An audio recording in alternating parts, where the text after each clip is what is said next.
Welcome to the next part of these podcasts. I'm John Moffatt from the Heathrop Institute at the London Jesuit Centre. Last time we focused on the parable of the lost son. We read it primarily as about sin and forgiveness. It invites the reader to adopt a God's eye and, more importantly, a God's heart view of the world. Jesus, who brings into the world a new invitation to turn back to God, shares table fellowship with sinners. This is a cause not for murmuring, but for rejoicing.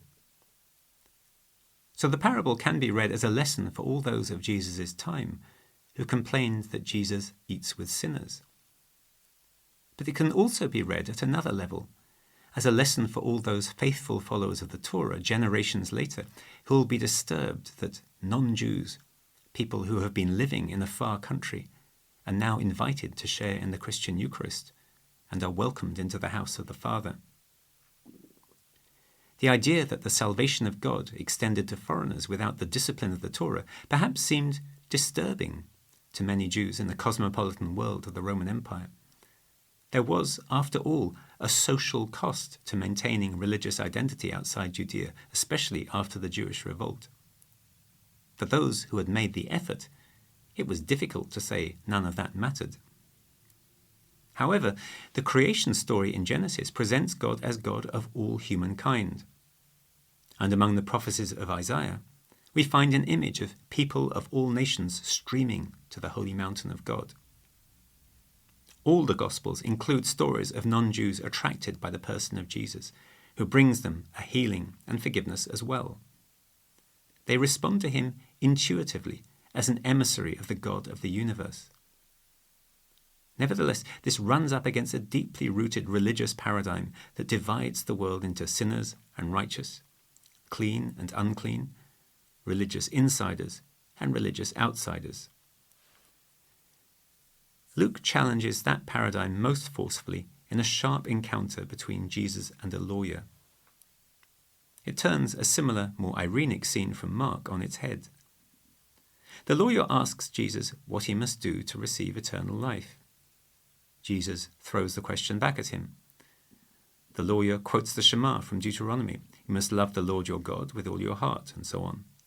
And the commandment from Leviticus, you must love your neighbor as yourself. When Jesus affirms this, the lawyer challenges Jesus with the question, who is my neighbor? Jesus responds with the parable of the Samaritan, who rescues the victim of a roadside robbery after a priest and a Levite have walked past on the other side. When Jesus asks the lawyer which one of the three proved himself a neighbor, the lawyer accepts the lesson. It was the one who performed the work of mercy. Again, we glimpse here a point being made that nothing that Jesus says or does is alien to good scriptural theology. What I want is mercy, not sacrifice, says the prophet Hosea for one, a message that will be echoed by Jeremiah. The point, of course, is that for many Judeans at the time of Jesus, Samaritans were even more untouchable than the Egyptians, Phoenicians, Syrians, Greeks, and Romans that surrounded them. Samaritans followed the Torah in their own style. They had their own sanctuary on Mount Gerizim, in the heartlands of the ancient kingdom of Israel, or as it was also called, Samaria. 4 centuries earlier, they had chosen to continue to intermarry with the local population and split away from the returned exiles, who were rebuilding their lives around Jerusalem. Local intra-religious rivalries can often be more intense than inter-religious ones. This one seems to have been no exception. In Luke's Gospel, we see a Samaritan village refusing to let Jesus and his disciples pass through because they are on their way to Jerusalem. Jesus' disciples respond in kind, suggesting they should ask God to rain fire from heaven on the village. Jesus reproaches them for this knee-jerk reaction, hinting at the wider view he takes of the Samaritan tradition that will surface in the parable a little later in the same chapter. There are different ways of reading what is going on in the parable. Some scholars have suggested that the priest and the Levite pass by because they are worried about being made impure by contact, or potentially so, with a corpse. Others suggest that this would not actually have been an issue. A priest and a Levite could perfectly well have been expected to carry out a work of mercy for an injured man. A better explanation is that Jesus is using a standard formula for anecdotes found in the rabbinic tradition.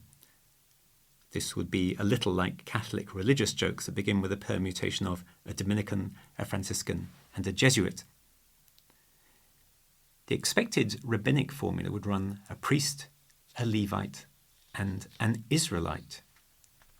That makes the Samaritan in the story especially disconcerting when he appears in the place of the Israelite.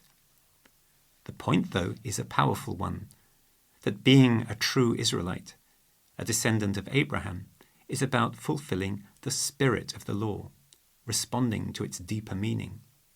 Mercy, not sacrifice. Response to the fellow human being in need, not the preservation at all costs of sacred religious boundaries. In the background, there is a hint of a theme also found in John's Gospel, the idea of the true Israel. Remember those strands of protest Judaism evidenced in the texts found at Qumran, the ones that rejected the regime in Jerusalem. From the protest perspective, the Samaritans, as heirs of the ancient kingdom of Israel Samaria, who worship the Lord and have the same Torah, more or less, still potentially belong in the family. Jesus' sympathy for the Samaritans in this chapter of Luke is underlined later in the Gospel when a Samaritan leper returns to thank him for being cured. There are parallels in John's Gospel where a whole chapter is devoted to a conversation between Jesus and a Samaritan woman. And in his description of the growing church in Acts, Luke will describe groups of Samaritans becoming Christians. This perspective on the outsider in Luke mirrors his distinctive genealogy. You'll remember, as he works his way back through Jesus' ancestors, his genealogy deliberately misses out the kings of Judah and goes through to David as king of all Israel.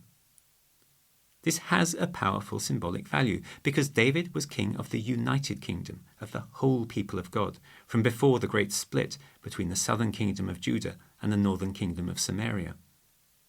The implication is that Jesus' messiahship too will reunite the whole people of God.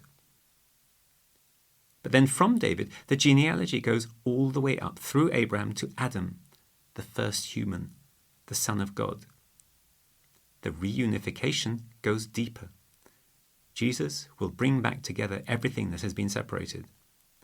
First, he will overcome divisions within the children of Abraham. But ultimately, he will overcome the divisions that separate human beings who are all made in the image and likeness of God. There is a dramatic irony present in all the Gospels, that through his contact with outsiders, public sinners, tax collectors, people possessed, foreigners, Jesus himself will become an outsider.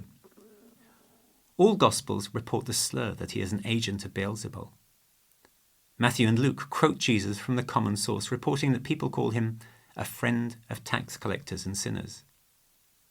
Luke and John report his opponents labeling him Samaritan. Finally, at his trial before the high priest in the 3 synoptic Gospels, he will be officially convicted of blasphemy and condemned to death. That death by crucifixion will be shameful outside the city walls. Jesus becomes an object of curse. Cursed is the man who is hanged from a tree, says the book of Deuteronomy. We'll be going back to the drama of the judgment that falls on Jesus through the religious leadership in Jerusalem in the podcast on Branch 4. Here, I just want to highlight the narrative relationship between his embrace of the outsider through his mission and the growing suspicions about his authenticity as an agent of God. Jesus becomes the religious outsider to whom he reaches out.